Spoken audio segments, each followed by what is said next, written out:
Welcome, Dr. Elkins. Thank you for taking the time to sit with us this morning. No problem. At the 21st Annual CFRI Education Conference. And we're excited to listen to you. You have presented on strategies to reduce time for airway clearance. And if you could kindly introduce yourself to our CF community who can't be here. Okay. I'm originally started as a physiotherapist in Australia, and that's where a job where we cover what respiratory therapists cover as well as physical therapists in the US, so we cover that jointly.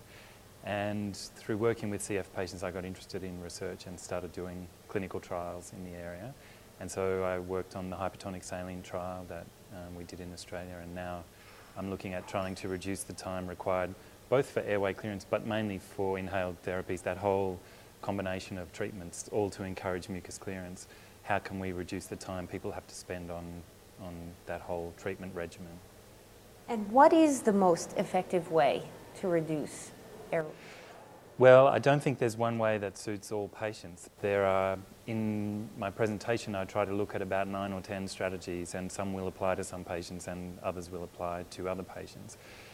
I think the important thing to know about those strategies at the moment is that some seem like a good idea and some patients start doing them off their own bat. They just think, okay, this will help, so I'll do it.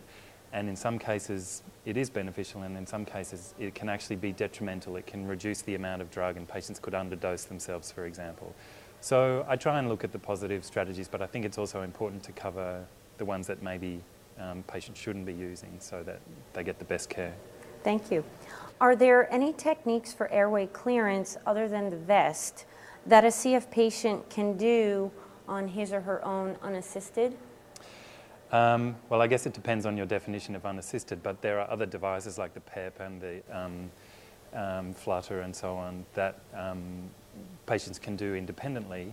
They don't quite have that, I call it the desperate housewives option, where all you have to do is put the vest on and stop thinking, and you can just watch TV and you don't have to worry about anything. The vest is probably the only one that's exactly like that.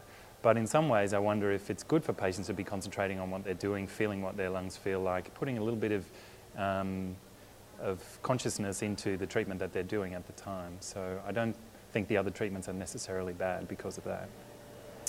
And lastly, doctor, in your opinion, what is the fastest and most effective form of airway clearance, and is this method widely accepted?